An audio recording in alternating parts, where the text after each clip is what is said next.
Ngai, napesi mo tesika bozwami, se boza na moi bonjour,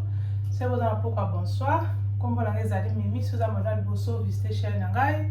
naza mama of 7, naza marié, nafandi pesema na mboka Angleterre, oyo ezali chaîne na Mimi Kaka TV, soki eza modèle liboso oleka na chaîne oyo, kohésite te na kosabone pe soki osabone, kobosa te na koklike kocha notification po tozwaka bavideo na ngai na chaîne nasalaka makambo ebele, nasalaki chaîne opo ete na to na ba ko ete ba jeune fille na biso ba niko aspirer na mariage ata ba jeune mari na biso pe donc ata ba biso ba to bali déjà na salaki moi chaîne pour na pas ko sungana donc na pesa ba conseil ba mariage na sa ba motivation ménage na sa ba cleaning motivation ya ba cooking motivation na sa ba vidéo ba bien-être donc moi makambo ebele ceux qui vous intéressés boza na ko s'abonner na chaîne na ngai nzamba koyeba na kopambola bino pour être communauté Mimi Kaka TV et qui est toujours de l'avance. Donc sans plus tarder, Léo na eko tout ka ba partager na ba jeune fille na biso o ba niko aspirer na mariage, puis na basage na kati ya mariage ba jeune marié na biso. Donc si j'ai lelo ezali pour na ba jeune na biso donc ndeni na reprendre toujours na kopeta site na reprendre soin pour na ba ndoto na biso. Donc au monde qui propriété ça très important ba toujours so oza pour ba plus au respect maman papa va plus au respect mais sur les propriétés ça te moi me taper sur respect au sanini et aux alateurs donc ça tout c'est na ba jeune fille na biso ko aider bango em suma maman ko rasoni pour na ko aider moi na zoma ke moi na zoma ça ba aider ozo rasoni pour na ko lobela moi na yo moi na ko bongisa nzoto te moi na ko lamba te moi na ko bongisa environnement ozo ka soni ozo ko aider moi na yo te donc ozo ko aider moi na yo te ya moi ba jeune fille ceux qui passer na chaîne oyo chaîne ezali ayo na beta implice au sanini ko ba na koza pour partager ba vidéo ba jeune fille na ba jeune marié donc awa atama implice au koza pour na nini e ba na ko sanini ko faire avancer nini mariage na yo donc on ko lobela ndenge nini jeune fille donc esengeli pour la peut ajouter la bakema est très important yo jeune fille oza ko kanga be jeune marié donc là va toujours que moi ça se colla ka des fois moi ça se colla ka na tongo moi ça se colla na parce que pour na pour ki ne kolala o bose tif no na tongo o bose pe mi no avo sanini o ki ne kolala ko ngate ke o la mki na tongo bose ba nika ko lia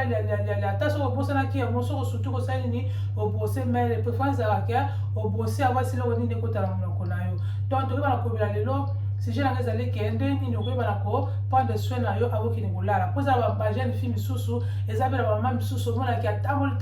na butu agenda ko teka lembi ati musala beti kaya lembi kaka ndenge wana badal maki tongo pe hu akala na beto abosa na ye donc eza correcte mama faut sala makasi tango bimaki otamboli otoki nzoto ozaka tokaka ozoma ke ba port efunga metoki fumala mo osukoli yango tango osukula mo ke okoyeba na ko osane ba kozwa makasi donc jeune fille oza kolanda ngai yo ndi ko aspirer na mariage pe oza na ba 17 ba 18 na ki bolanda ngati likolo donc banaja ko prendre déjà soin nzoto na yo to beta juste te prendre soin ya nini ya Jessica na yo prendre soin nzoto na bomwasi ozomona ke soki ozobimisa solo ezaka bien te ko bina maladie soki oza kobimisa basola mapeka eza bien te soki ozobimisa sola moloko eza bien te basola suki eza bien te tozali koya toujours awa mpona koyeba na koyede koyoka boye o akote ezalaki na mwa négligence na sanini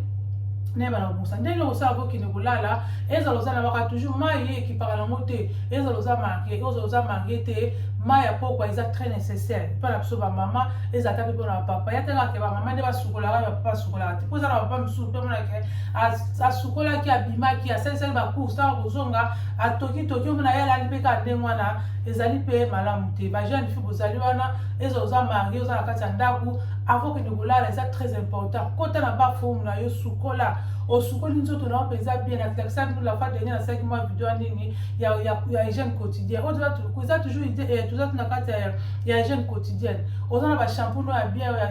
ba shampoo no ya bien oza na lemon ezangaka te donc soko moni que moi ba mutoki moi ba solo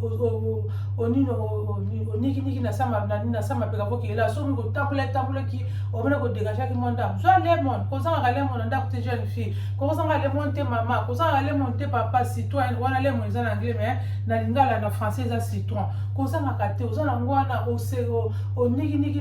voki ela voki ko sukola le sukola munke o ato pa ko no ba ti perspirant te o mo ko zani ni oza toujours fraîche jeune fille voki na avoki olala eza oze pa na bino eza la jeune mariée sukola voki o sukoli ozana ba gel douche no ya bien ko so ba gel douche ba moins cher te mala pozo investir pe pour la nini pour la nini pour na sana na poso na pe ezala pe nungi poso so ka ba plus so moins cher ka ba 50 ba o mon ke eza pe mala so melo ko mo yo suka nango eza ko nini ya ko eza komela solo sa nini eza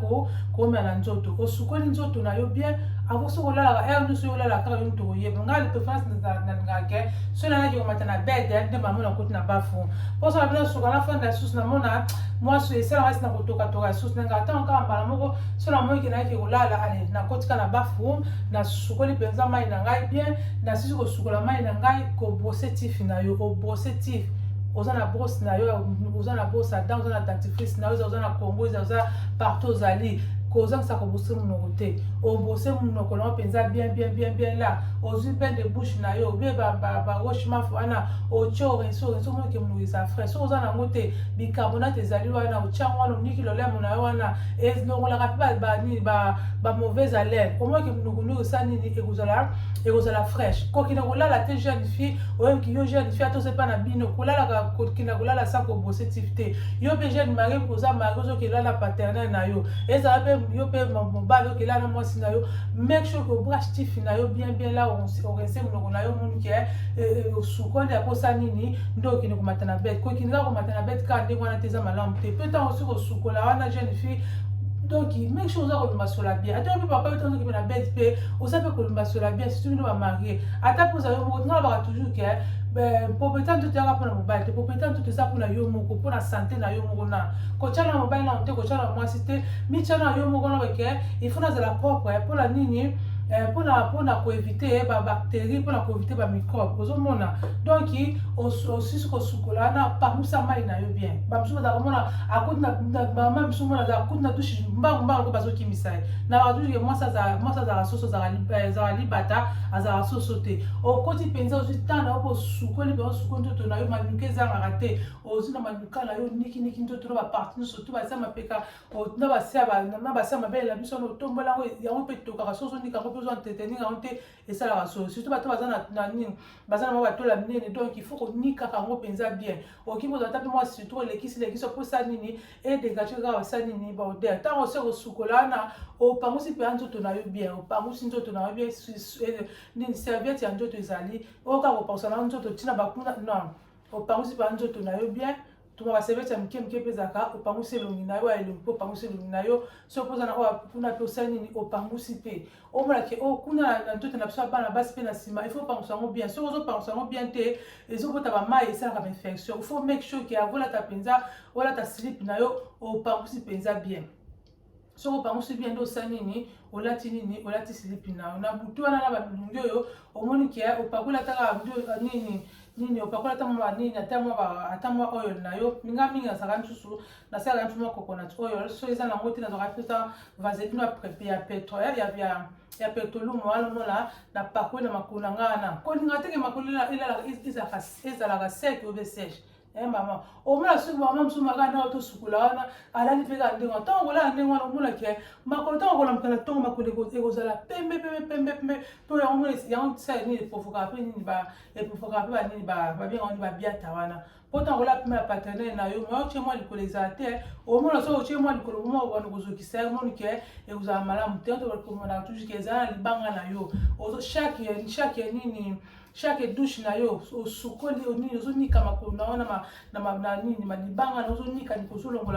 ozolongola banini baposo ekangamakanga mpo lelo soki otiki yango ebotaka bakushe ande ebotaka omonake ebana kokatakataka toko makolo soki ozopeye komoswakasi makolo na yo te nde omonake bagéographie eza malamu te yo jeune tozala ndako na bino okomisa na ba 15 ans de ba 16 ans bana che kozoza soin déjà nzoto na yo kotikela kaka responsabilité mpa mama te bapesaka no babonga mikembi bapoteke ma bapesaka no mpona bapocket mani wana ezalaka mposo oza na posa yango eloko na yo osali nini oke osombi bakopesa so mwa 20 mpa bapesi yo jeune fille soki olongola ata mwa 5 livre na yo osombi ata mwa badeodorant na yo osombi ata mwa ozomonake eza kaka mpona intere na yo moko yo kotika teka mama kaka mama se aloko kaka nyonso non yo moko foza ko bana oza kozwa responsabilité ya nzoto na yo lelo kozala wana te mama telo soki aza te na koprendre soin na yo jeune fille ndenge ozala te soki omisa komona ba 15 ba 16 ans déjà bana eza kozwa responsabilité ya nzoto na yo ya suki na yo obongisa déjà suki na yo déjà ozobongisa poso na yo ozobongisa donc nzoto na yo bikela mona ataki eza salite elambo omeki boye elambo eza sola mapeka otiango pembeni osali nini ozwelamba mosusu kuna mpo osala nini oserazaka mpe oza kolongola banini bapoala mapeka wana kuna mpe ya se kuna ya Jessica mpe kuna oza mpe koraze kuna mpe na sika tosalaka mpe inene kuna mpe ezala bapoale mpe bimaka kuna indisposaka so ozotika yango na batoilette tosalaka na bamasuba tosalaka ni osala nini ekobana koindispose osoloba nikumaka solo ozoloba solo ya kimpuka ozoloba solo ozoloba solo nini solo ya mbisi ozoloba solo ya zai omoni ke ekozala malamu te mpo soki obandi ya propriété déjà na ndako ya mama yebaka ata oke ozala yo moko ata loso nzambe asala ngolo bali omoni ke propriété wana omoti na ndako na mais soki na ndako ya baparent na yo ozokoka koprendre soin na yo moko te omoni ke ozala mwa mpasi ata soki oza yo moko oleka na koteke ya nzoto na yo sukolaka des fois jeune fille nabetaka toujours sete nga azala mwana nga mwasi ntango asukolaka ezala mibali donc na otalaka nde bazalelaki mais ya mwasi aza kooblige asukolaka des fois soki asuki ye moko dasala batotindaka ete ye moko donc akita na se ye moko akota aja na bafungu déjà asukoli déjà nsima kiti abandi akosala makambo te zisto mesanisa emesana mpe etikala mpe ndenge wana ozomona sukola osukoli na ntongo osukoli na poko avoke kolala mbete avoke kolala il faut make sure ke osukoli oza na baperiode oza na periode te il faut sali osuka mpo bama chose nazanga na makila te nazanga na periode te na osuka nanga te nazanga na mobali te na osuka te non mama eza mpona propriété na yo moko eza oza na mobali oza na mobali te donc avoke na bete il faut kosukola osuki kosukola wana surtout bino bajeune marie osusi kosukola wana soki oza na mwa oyo na yo mwa oyo lino opakoli ma na nzoto bien na lelongo mpo ozala pembe te mpo soki kaka outi kosukola kaka boye oke kolala bongo opakoli te omoni ke okoma pembe okoma nini okoma déshydraté ozomona ke ekosala bien te kaka ozala mo bawili na yo ata mwa wili ya Johnson na yo ata mwa nini ata mwa bakoko na tolo baso bapaka mpe bashi ya bata ozomona nde yo mo kaka okomonela kaka ozomona ke makolo il faut ezalaka toujours makolo ozomona ke makolo eza moisturize ntango okolamuka na ntongo omitala makolo no boye omona donc makolo eza toujours propre okino mpo mabe boye mwana mpo bimi na yo mpe osukoli na yo mpe te mutaka sosukoli nzoka nde osukoli te ndenge obongamaki na butu wana ntango olamuka na ntongo omoni ke okozala fraîche ke soki osukoli te otambolaki okutana batoilette publique osalaki bapipi boye na boye kaka ololonga ata silipe wana olongoli te oke kolala na yango donc ozomona ke ozomibinela malade na nzoto ozomona ke ozokoindispose paternel na yo sini oyo aza pembeni wana donc ezaka na mwa babiloko na yo mwa badeodorant na yo mwa baparfum na yo mwa bawile na yo donc ozomona ke jeune fille biloko wana asa nini asangaka yango te surtout osisi kosuka opakola te mwa oyo na yo nini moisturize mwa fesi na yo kolinga te okelelaka ke elongo ezalaka sèche mpo soki elongo eza sèche omoni ke yango na elongo ebebaka opakoli make sure ke soki opakola mafuta na moto aza na ndenge neme opakoli mwa oyo na soki moko opakoli oyo na yo omase elongi na yo apusani oki kolala kolinga te kaka oti kosukola boye elongi eza sèche oza kobebisa elongi na yo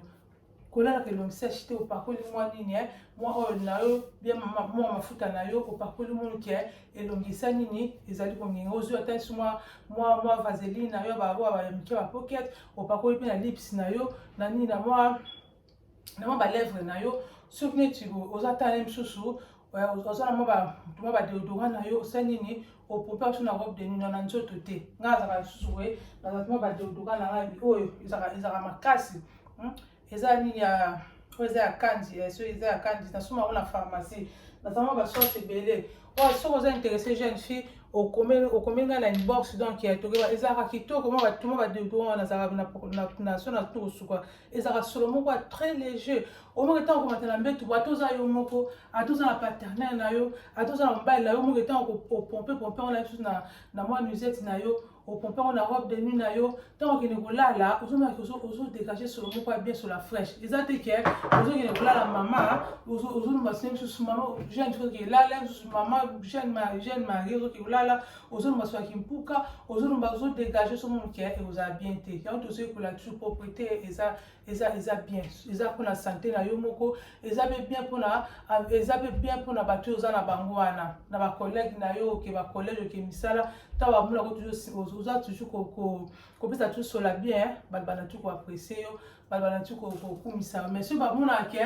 au dégagera bien te ozo pousse ba musika na lobaka toujours so ba jeune fille so ba biloko oza na ba 15 ans déjà ba 16 ans ba biloko biso na comme ça ko la kuna ba Afrique to roza ba biloko mike te ozo na moi saki na oboye mama souvent la pesa ko mbongo oso moi na ba Congo awa na poto te na Congo ozo na ba dodo na yo ozo na ba biloko na mike do ba biloko ba toilette ozo na ngo mais ozomba ke ba jeune fille so na mona kamera so ba jeune fille so na kamera asa je ba 16 ba 17 donc ozomba na asa ndika donc ça bien te bongisa ndoto no yo moko jeune fille so comme bongisi te mta musola zate yo moko il faut la ozo kola déjà ozo bon sa apparence pesa bien tant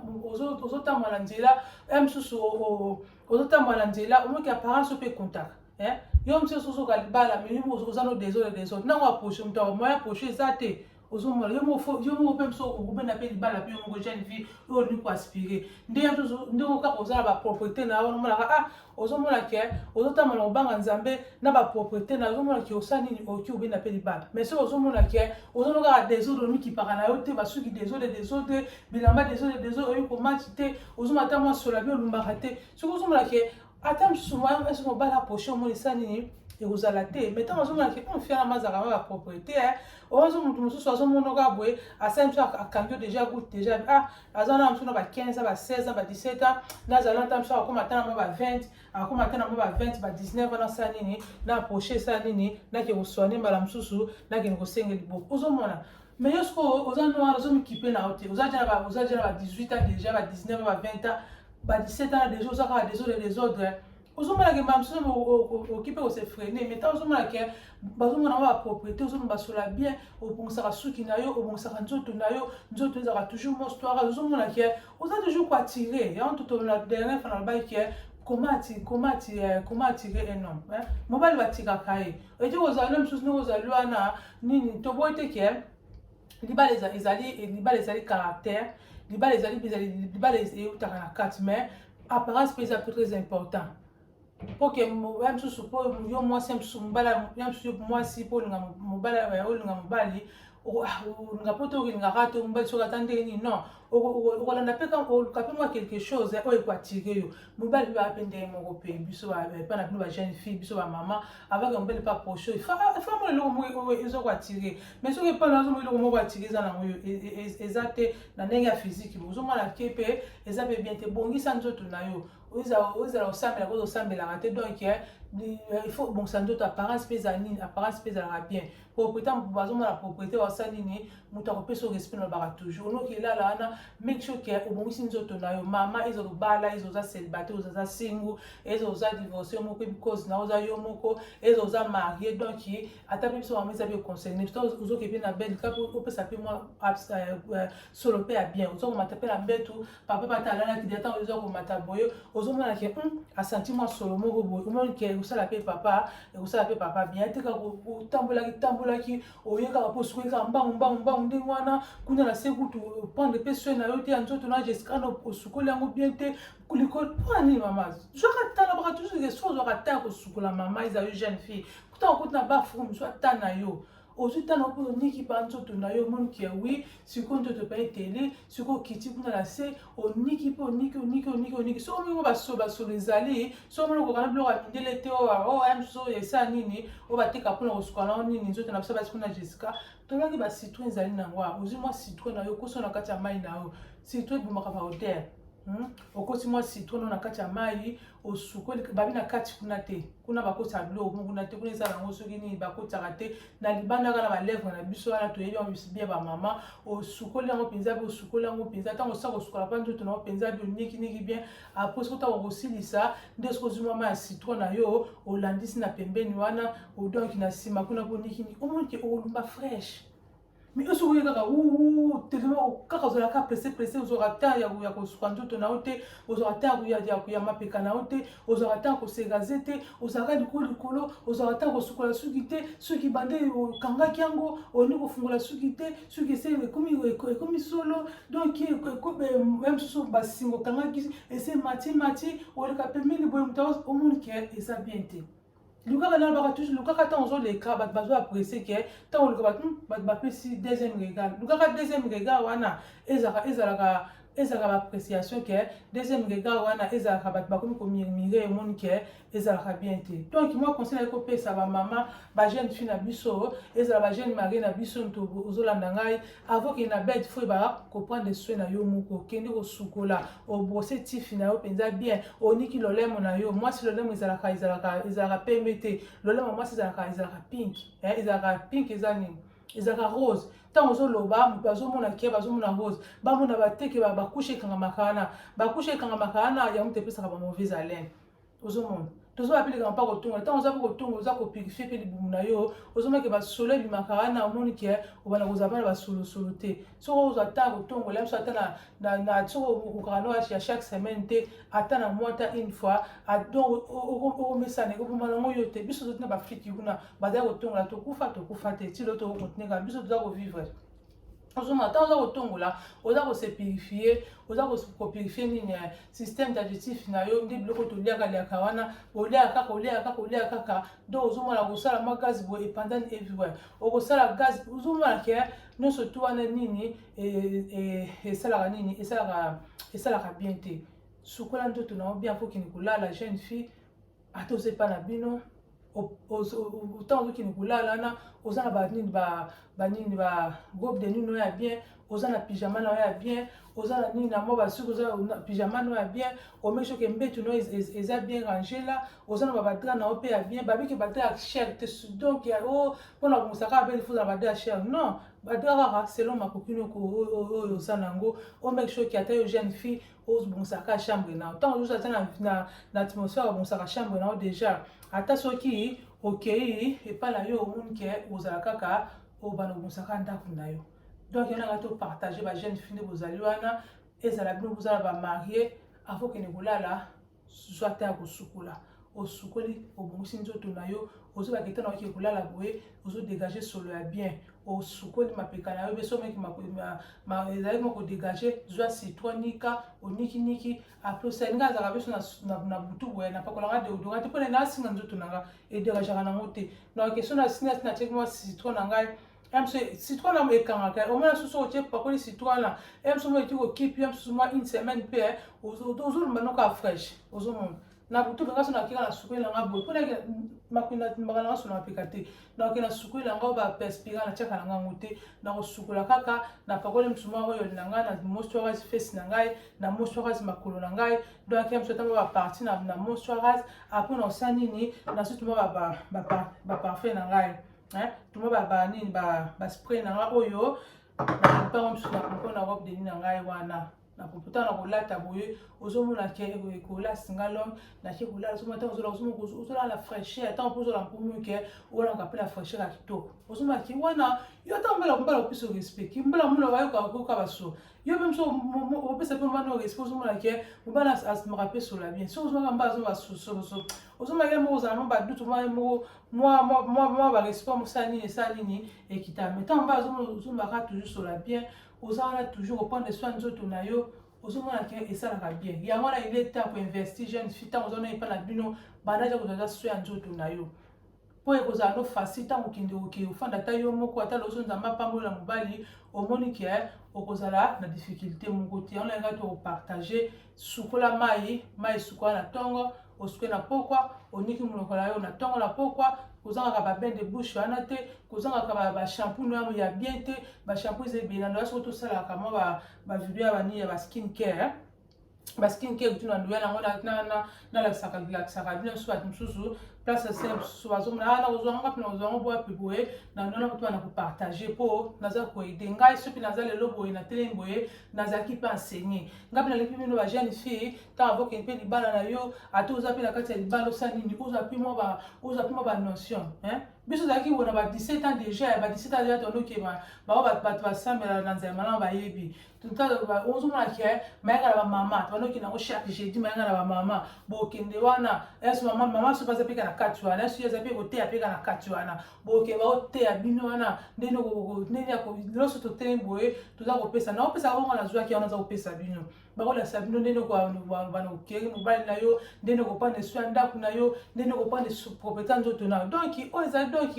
bana bo mwana déjà eza na misisa déjà dans ba 16 ans ba 17 ans là déjà to ko ke ba manga na ba mama ba jeune fille boya ko la kisa ba osa ba nini ba séance ba ya ko lamba ya so je dis ba lamba eloko boye je dis ko na ba lamba bozo mona ke eza e bano ko zala bien ne ba ke mama mtamso zala ki mama Thérèse nzamba pambolo esi ko zali donc moi bano ko sala bien mama to fandi and ba do ba sa ko teya ezalaki sans tabou tozalaki na se souvenaka ndenge ba 17 ba 18 tokofanda wana bazoteya biso ndenge bayembaka mobali ndenge bayungulaka mobali ndenge basalaka boye ndenge donc nyonso to yango moke naza na fondation naza na base yango mpe alingaka ke naya mpe koede ba jeune fille oyo bandi koaspire mpe bazaja na kati ya mariage ke ndenge okobana koprendre soin na yo moko okobana koprendre soin libala na yo okoprendre soin ya bana na yo mpe kosala nini okoprendre soin mobali na olandaka Mimi Kaka TV mpona koede Mimi Kaka TV ezaka kosenga partage ezaka kosenga ko s'abonner pe so ko s'abonner osali ni o cliquer ko notification so cliquer ko notification donc so na ti ba vidéo na ngai YouTube akosani ni akoyeba na ko notifier ke Mimi Kaka TV a ti vidéo partager koti ko yo moko te jeune fille so ko landa Mimi na pona ke ba jeune fille ba komilanga mama Mimi tika te nzamba pambola ke bolanda nga pe bozo ka pima kamuna zo ko loba bozo ko sela ngo na mona ba feedback ya katika te nzamba pambola bino me ko garder encore pona yo moko te partageons pour la jeune fille mususu o ba ni ko aspirer pe baza pe na kata ta pe mama pe donc bo partager ba papa bo partager nzamba ko ba na ko pambola bino donc mai ndenge zali wana ko sukula deux fois toza toujours na kata hygiène quotidienne koyeba toujours kobeta sete ba jeune fille na biso ko batela toujours propriété ko batela toujours mabala na bango ete mabala na bango ezala erese donc si on a parlé de ça ke tant mwana ke libala mwana za nesengo mwana za na kimia au moins tant mwana zo pesa ba feedback ya malamu parano so osani ni azaka nesengo donc ya mwana ko parfois waza na posa na jeune fille za na posa na eza makitoko moko eza kitoko saka donc soko pompango pe aboy donc tant que tu as la robe de nuit na yo ou tu as la pyjama na yo au moins tant que rolala smell mo ezala ezala mikia mais c'est très efficace moi ba partenaire ozanga ngote coûte ngesi là il faut na ke ba samsu so on a besoin nango o komeli nga inbox to ke bana usula donc na lingi bino mingi tikete nzama pambola bino to kuta la prochaine vidéo na pesi bino kaka bye bye